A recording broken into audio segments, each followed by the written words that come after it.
So keeping with the theme of monofilament extended body tying, what I want to show you guys how to do today is called a split rig, and we're going to take two pieces of monofilament, leave a nice gap so we can make a hard mono extension swim bait rig. Let's check it out. This is, by the way, the finished product of our extended body bucktail deceiver work. I know I finished it off camera, which is probably sad, but it came out sick. Look at that thing. Like, that's like an 8-inch bucktail deceiver. It's sick, with 4.5-inch hair. So this right here is what we're doing today. We're gonna take two pieces of 30-pound Perlon hard monofilament leader material. We're going to create our thread base, pairing the two together. Now, as we build that thread base, we're gonna build a thread base, tie off, leave a little gap, build a separate thread base. And so there's gonna be a small little gap between our extended body that we can thread over the point of our weedless hook. So we can create a hard monofilament extension, weedless swim bait rig. Now this creates a really cool tying platform, because what it's gonna allow you to do is you're gonna have two pieces of mono, which means you're gonna kind of have a rectangular base. You're gonna have a flat top and a flat bottom. Now, something I didn't cover in the Bucktail series, but it's something that Bob Popovics really teaches and emphasizes in his book, is how you can manipulate bucktail with pinching it while you cinch it down. And so I always talk about pinching it, trying to get the hair evenly distributed, because I see people really struggle with that. People put bucktail on a hook and it's always wonky and they always have uneven density. So I overemphasize that. But something Bob teaches is the fact that you can make it flat on purpose, or vertical on purpose, or triangular on purpose, depending on how you pinch your fingers to apply pressure while you cinch it down and compress the thread. Now, when you have a round tail, a round hard monofilament tail, let's say you're just tying an extended body on this, you could pinch it while you pull it down and make it nice and flat, or high and tight, like on this rig here. You can see it's really flat, super wide profile, right? But the problem with an extended body tie like that is you're going to lose your orientation as you progress forward. It's hard to maintain that. Really easy to do on a hook shank because you have a hook gap and a hook eye, so you understand where your planes are, but really hard on just an ambiguous piece of round mono. Now, when you have that rectangular base, you can pinch it the same way every time, pinching top and bottom, putting more hair on the sides, flaring it out wide, and you get flies that have much more suspense in the water column because they have much more drag in that vertical orientation. You create a huge silhouette looking at it from underneath, and yet it's very castable and low profile. It's pretty sick. So you can use the double mono rig as an extended body rig to help you maintain your planes of orientation, so you can create a wide profile fly that's flat.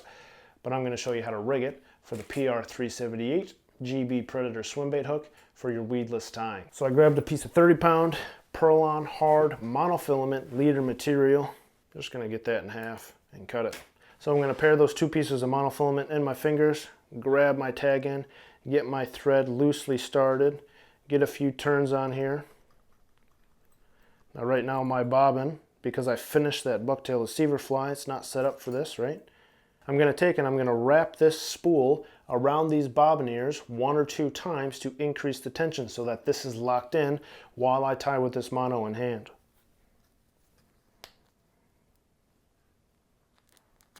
So quick recap, you spin this bobbin, you don't want it at these crazy angles. You want it to be nice and perpendicular to the base that we're going to lay. You achieve that by giving it this rock. This rock is going to allow you to control the orientation of that bobbin. So you want to give it a little pre-rock, a little sway to keep it perpendicular. Also, what I'm going to do is with my hand that I'm trying to go towards, I'm going to push that mono through my fingers. I'm literally just going to push it as it's spinning around. Now, with this double mono, you just got to be careful and make sure that your thread base is even and that they're always stacked on top of each other and they're not twisting or rotating. And I'm going to lay down a thread base that is going to match the gap of my PR378. So if you can see where my thread base is started to where it's finished, I can fill that entire gap with the PR378, no problem. So I'm going to work my way all the way back up to where I started and tie that off. And so now in here, I'm going to keep a gap, and the gap's going to be just small enough to split that hook point. I'm going to start my thread again. This time my bobbin is ready. And now, as I lay this thread base, this is going to be any sort of bucktail that's going to be behind the fly. And you can see on this fly, this was a big one. I mean, this came out like 8.5, 9 inches. I have 1, 2, 3, 4 stacks of bucktail behind the gap. And then look how, I mean, come on camera, you got this. Look how perfect that silhouette is. It's just perfect. There's none of the gaps introduced by the Swimbait rigging, although it's far less technical to do and more forgiving for a beginner. But this mono extended body gives you absolute perfect control over the silhouette on the Swimbait hook.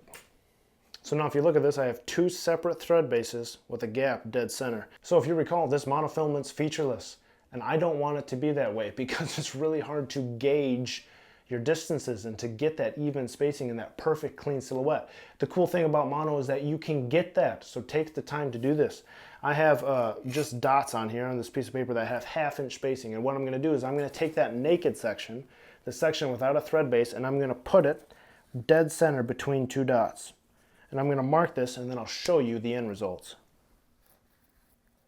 So when you look at this gap that the hook point's going to split, you're going to get a stack right in front of it and a stack right behind it. Everything else is laid off of that. So then you're going to come in with the CA Plus glue. I typically use Zap-A-Gap, and you're going to brush that. It's going to weld it all together. Make sure you leave your gap bare. Do not put super glue on your split gap there, and let that cure up, and then we can start tying in hand. So I got this ridiculous double A-grade bucktail. Really nice, like 5-inch fiber length for musky fool. This is some Brad Bowen Primo tail, and I can't stop myself from using it. Look at that color, it's just sick. So that's what I'm going to use to dress this. Now remember, I do this backwards. I do it tying as if I was tying left-handed. So I'm going to flip that around. I'm going to get my thread started here, and we're going to lay down an extended body split mono Swimbait rig. So I'm going to walk you guys through the next one here and just explain how that Bob Popovics pinch technique is going to displace some hair. And I'm doing what I did in the Bucktail Deceiver extended body. I'm doing 3/4, 3/4, half, half, half, half, half until it's on the hook shank. So I like to do about 2 3/4 steps to get a nice sparse tail, and then I move up on those 1/2 inch progressions all the way to the top. So what we're going to do here is we're going to get just a nice clean pinch of bucktail. Some Primo tail from the musky fools. Clean out those butts. That's a little bit too dense. Save that one for the next. Pack those butts in my hand, make sure they're flat. If you need them super flat, you can trim them. I'm going to take that material hand, make sure that glue's mostly dry. I'm going to take that material hand right on top, switch it out, switch hands, pull out some thread, pull it in the Giovanni pinch so it's right there on top of my fingers, so I have complete control over this slack. Suck it down, get some turns on there. You just want some pressure on there so you can manipulate the thing. Now you're going to smash that around all over, truly just manhandling that, because you need it to be symmetrical first before you make it asymmetrical. So you're going to use the same technique we normally would to teach how to get bucktail in the round. Now I have this flat rectangular base, and I'm going to pinch the crap out of it, and you're going to see the hair kind of go up and down, which is going to be flat when we put it on the rig, but up and down, and I'm going to compress it under the pinched fingers, fitting the rectangular base. A few wraps to lock it in. Back your thread off a little so you can spin a thread base. And that is how you take bucktail from the round, spread it out to get a completely different silhouette and change the action of the fly. And the split mono rigging not only allows you to do it for the Swimbait hook, but it allows you to do it as an extended body rig as well, so that you can maintain that orientation. So right here at your split mono joint, you want to make sure that you whip finish and glue this off, and then start your thread so that you leave that joint able to accommodate the hook. You don't want to take your thread over that. So make sure you tie off so that you can keep working forward. So I'm still waiting for some glue to dry, but that is my finished tail section, and it's, I'm not gonna lie, it's huge for a Bucktail Deceiver, but that's okay, because it was fun, and it's gonna fit that 6/0 perfectly. Once you get that thread caught and started, all you're going to do is just build up a little ball of thread here. And it does not need to be huge at all to give that split rig nice consistent back pressure.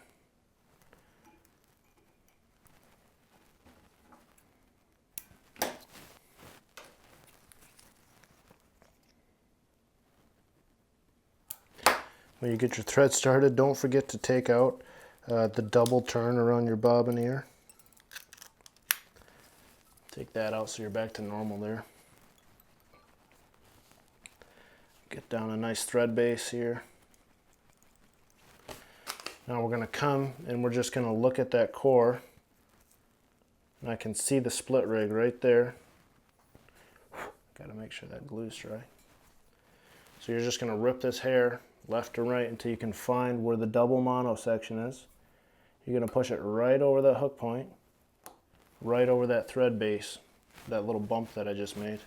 Now you might need a bodkin to get all that hair where it's supposed to go, because it just got pulled every which way going around there. You can see, I don't know if you can see it, but there's a small red bump where the next stack would be, so that everything is still at that 1/2 inch spacing.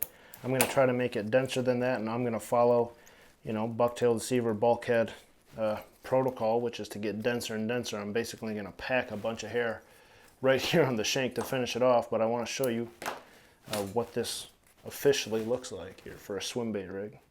So it's a little bit more complicated than the shank and mono straight rigging, but it's a no gap system that can still slide down out of the way with back pressure from that little tying bump, and you have a super flat, massive profile, high in the water column rig that's going to support all that hook weight so none of it can sag, connecting everything on a swim bait platform. That's just sick.